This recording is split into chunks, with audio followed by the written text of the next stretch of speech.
উপজেলা শিক্ষা অফিসারকে জানিয়ে দেবো আমরা এই টিফিন ভাতা এই প্রহসনের 6 টাকা 66 পয়সা আমরা নেব না। দাবি দশম গ্রেড, এই দশম গ্রেড দাবির পিছনে যে যৌক্তিকতা আছে, আমাদের দেশের প্রাথমিক বিদ্যালয় সহকারী শিক্ষকরাই হলো শিক্ষার্থীদের উন্নয়নের হৃদয়ের স্পন্দন স্বর্ণ শিখরে ওঠার কারিগর হলো সহকারী শিক্ষকরা।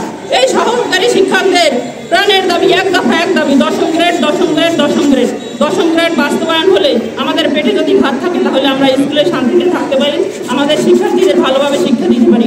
আমাদের প্রাণের দাবি দশম গ্রেড আমাদের এক দফা এক দাবি। শিক্ষকরা 100% আমি আশ্বাস করতে পারি যে 100% তারা শ্রেণী কার্যক্রমে মন দেবে এবং কোমলমতি শিশুদেরকে আন্তরিকতার সহিত পাঠদান করবে। দশম গ্রেড দিতে হবে, এটা মাননীয় প্রধান উপদেষ্টা এবং শিক্ষা উপদেষ্টার কাছে দাবি। এই সাংবাদিক বৃন্দ তাদের প্রিন্ট মিডিয়া এবং পেপারে দিবেন আশা করি। 2 নম্বর হচ্ছে যে টিফিন ভাতা আমাদের প্রত্যেক ডেইলি 250 টাকা করে দিতে হবে। 3 নম্বর হচ্ছে সহকারী শিক্ষকদের উদ্দেশ্যে আমার অনুরোধ, আজকের গিয়ে আগামীকাল থেকে প্রত্যেকটা বিদ্যালয়ে জানি আমি ব্যানার দেখতে পাই সহকারী শিক্ষকদের দশম গ্রেড বাস্তবায়ন চাই। সম্মানিত সহকারী শিক্ষকবৃন্দ আপনারা শোনেন, প্রত্যেক বিদ্যালয়ে গিয়ে জানি আমি দশম গ্রেড বাস্তবায়ন চাই, এর একটা ব্যানার টানানো থাকে। আমরা সহকারী শিক্ষক যারা আছি আমরা অত্যন্ত অবহেলিত, অত্যন্ত নির্যাতিত, অত্যন্ত নিপীড়িত।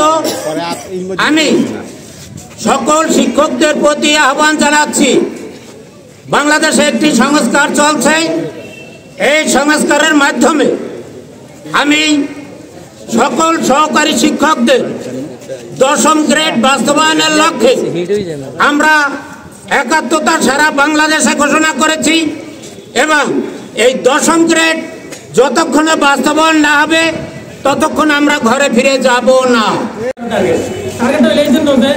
যখন প্রাথমিক ও গণশিক্ষা মন্ত্রণালয় থেকে আমাদেরকে 2020 সালে 9 ফেব্রুয়ারি আমাদেরকে ঘোষণা দিল 13তম গ্রেডে, কিন্তু 13তম গ্রেড পাওয়ার পর আমরা এখন কেন দশম গ্রেডে? কিছুদিন আগে আমাদের প্রাথমিক গণশিক্ষা মন্ত্রণালয় থেকে আমাদের 12তম গ্রেডের একটা প্রস্তাব দিয়েছেন, কিন্তু দুঃখের বিষয় হলো যে 12তম গ্রেডে এবং এই 13তম গ্রেডের পার্থক্য মাত্র 300 টাকা। কিন্তু আমরা এই 300 টাকার কোনো বড় কোনো কথা না, কথা হলে আমরা তৃতীয় শ্রেণীর কর্মচারী, সবচেয়ে বড় জিনিস আমরা তৃতীয় শ্রেণী হিসেবে আমরা চাকরি করতে এরকম চাই না। আমাদের কেন দাঁড়িয়েছেন এখানে?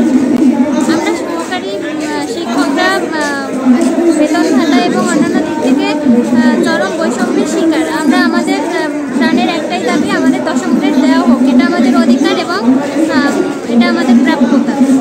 আমরা দীর্ঘদিন ধরে বৈষম্যের শিকার হচ্ছে, এর থেকে মুক্তি চাই। কি বলবো, দশম গ্রেড সেটা আমাদের দীর্ঘদিনের ন্যায্য একটা দাবি, অনেক দিনের। হ্যাঁ, সেক্ষেত্রে যদি প্রাথমিক গবেষণা না মানা হয় কি করতে চান ভবিষ্যতে? আমরা আন্দোলন করতেছি, রাজপথে থাকতেছি। সরকারি শিক্ষকদের দশম গ্রেড চাই। অন্যান্য দপ্তরে দেখা গেছে তারা শিক্ষাগত যোগ্যতা কম থাকা সত্ত্বেও তারা দশম গ্রেডে চাকরি করছে, অথচ আমাদের এই প্রাথমিক বিদ্যালয়ের শিক্ষকরা তারা এখানে ডিগ্রি পাস, মাস্টার্স পাস, অথচ তাদের বেতন গ্রেড তাদের সে তুলনামূলক অনেক কম। আমরা আমাদের ন্যায্য অধিকার আমরা চাই। মূলত দশম গ্রেডের জন্য দাবি করতেছি। আমরা অনার্স মাস্টার্স করে এখানে আসছি, তাদের মেধাবীরাও আসে, যার কারণে তাদেরকে উৎসাহিত করার জন্য এবং সম্মানের জন্য আমাদের এটা সম্মানের জন্য একটা দাবি। ধন্যবাদ ভাই আপনাকে। আসলে আপনারা আমাদের এই আমাদের দুঃখ কষ্টটা তুলে ধরার জন্য এসেছেন, এই জন্য সর্বপ্রথমে আপনাদের প্রতি কৃতজ্ঞতা প্রকাশ করছি। আসলে এটা যৌক্তিক, সারা বাংলাদেশেই আসলে যৌক্তিক। আপনি দেখছেন যে আসলে সহকারী শিক্ষকরা বিদ্যালয়ে সবচেয়ে বেশি পরিশ্রম করে, একজনের প্রায় 9টা থেকে 10টা ক্লাস নিতে হয়। এরপরে রাষ্ট্রের যে সমস্ত গুরুত্বপূর্ণ কাজ, যেমন ভোটার সংগ্রহ, তারপরে আবার ভোট কেন্দ্রে অংশগ্রহণ, এই সমস্ত জরিপ, এটা সেটা সকল কিছু করতে হয়। করে দেখা যাচ্ছে যে আমাদের অর্থনৈতিকভাবে যে আমাদের পিছুটান, এটা তো আমরা তো কোনোভাবেই অতিক্রম করতে পারতেছি না। তো সেক্ষেত্রে আমাদের 13তম গ্রেডে বেতন দেওয়া হয়, তাতে একজন শিক্ষক মাসে 15 দিন চলতে পারে টেনে গেছে। তো এরপরে দেখা যায় যে সে হয় ক্লাস ফাঁকি দেয়, না হয় অন্য কাজে সে মনোনিবেশ করে। এটা করবে কি? টিউশনি বা অন্য কোনো পেশার্থী প্রতি চিনি চলে যায়, আর মেধাবী যারা চলে আসে তারা তো আর থাকে না। বাস্তবায়িত হলে সেটি আর এই টানাপোড়েন থাকবে না। এবং আমাদের পাথরঘাটা উপজেলার সহকারী শিক্ষকরা এখানে হাজির হয়েছেন। দশম গ্রেডের দাবিতে, আসলে এইটা কি যুক্তিযুক্ত আপনি মনে করেন কিনা, বা এখানে দাঁড়িয়েছেন কেন? দাঁড়িয়েছি দশম গ্রেডের জন্য, এটা যুক্তিযুক্ত। আমরা চাই দশম গ্রেড।